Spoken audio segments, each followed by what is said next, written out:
សួស្តីទាំងអស់គ្នាឥឡូវយើងបន្តដោះស្រាយលំហាត់នៅក្នុងជំពូកទី2ដដែលទៅលើ problem 2.2 ដែលគេបានសួរថា if the magnitude of the resultant force is to be 500 Newton direction along the positive y-axis determine the magnitude of the force F and its direction គេចង់សួររកនៅតម្លៃកម្លាំង F និង direction របស់វាដែលតាំងដោយ zeta ដើម្បីដោះស្រាយបានយើងត្រូវ apply ទៅលើ parallelogram រួចបន្តដោះស្រាយនៅលើរូបមន្ត cosine law ហើយនឹង apply ទៅលើ sin law ដើម្បីរកនៅតម្លៃ f និង zeta ជាដំបូងយើងត្រូវគូរ diagram វាឡើងវិញដែលមានកម្លាំង f កម្លាំង700 Newton ហើយនឹងយើងចំណោទៅបង្កើតបានជា parallelogram ហើយកម្លាំងផ្គួរបានបង្កើតឡើងនៅត្រង់ទីតាំង along the y axis ត្រង់ទីតាំង y along the positive y axis អញ្ចឹងយើងអាចរកនៅតម្លៃ f បានដោយយើង apply ទៅលើ cosine law ដោយរូបមន្ត f1 បូក f1 ការ៉េបូក f2 ការ៉េដក2ដងនៃ f1 f2 និងកូសនៃតម្លៃ angle របស់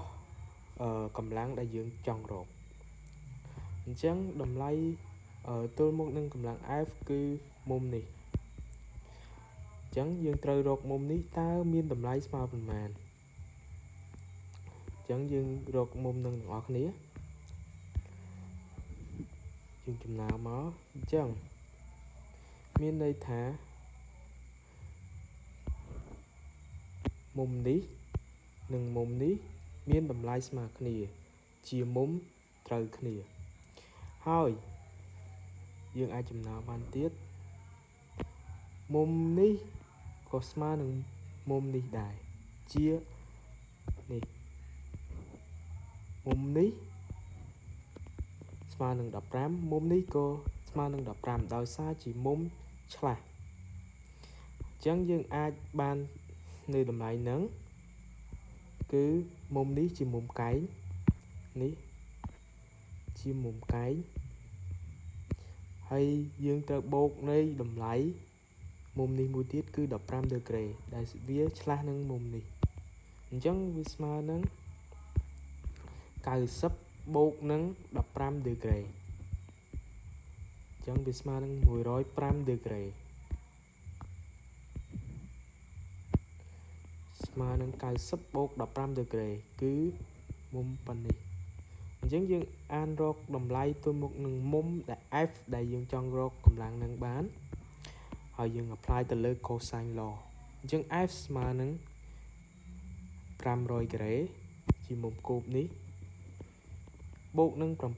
700មុំតម្លៃនៃកម្លាំងនេះស្មើនឹងតម្លៃនៃកម្លាំងនេះដែរ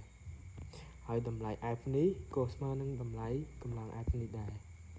អញ្ចឹង f1 ការ៉េបូក f2 ការ៉េដក2ដង f1 f2 និងកូសនៃមុំទល់នឹងកម្លាំងដែលយើងចង់រកគឺ105ដឺក្រេគឺមុំនេះអញ្ចឹងយើងអាចគណនាបានតម្លៃនៃកម្លាំង F គឺស្មើនឹង 959.78 Newton ឬក៏ស្មើនឹង960 Newton អញ្ចឹងយើងអាចរកនៃកម្លាំង F បានយើងក៏អាចរកនៅមុំ direction របស់ F នឹងបានដែររកមុំ zeta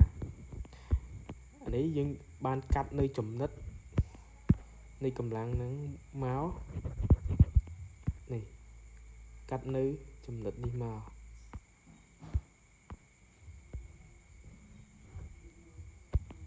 អញ្ចឹងយើងបាន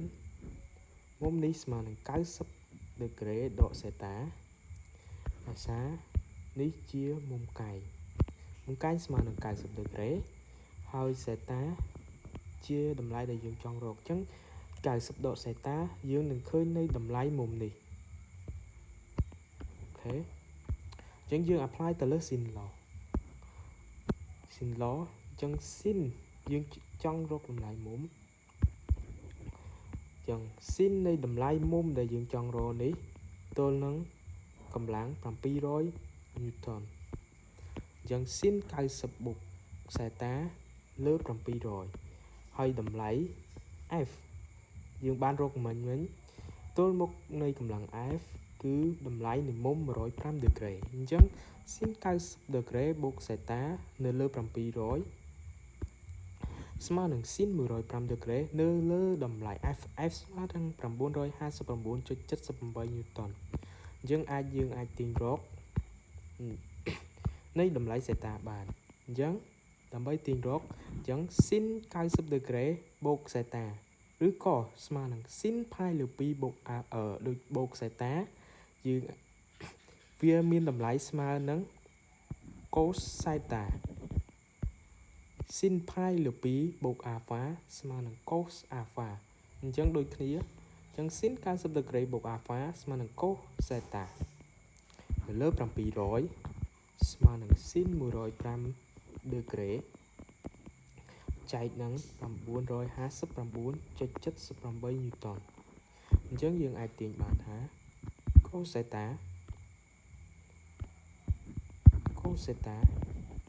ស្មើនឹង sin 105ដឺក្រេចែកនឹង700គុណនឹង700ចែកនឹង959.78 Newton យើងអាចទាញយកសេតាស្មើនឹង cos ច្រាស់នៃ sin 105ដឺក្រេគុណនឹង700ចែកនឹង 959.78 Newton នោះយើងនឹងបានតម្លៃសេតាស្មើនឹង 45.2 ដឺក្រេអញ្ចឹងដូច្នេះលំហាត់នេះបានដោះស្រាយបញ្ចប់ដែលយើងបានរកឃើញនៃតម្លៃ F ស្មើនឹង 959.78 Newton ឬក៏ស្មើនឹង 960 Newton ហើយនឹងសេតាមុំរបស់វាស្មើនឹង 45.2 ដឺក្រេ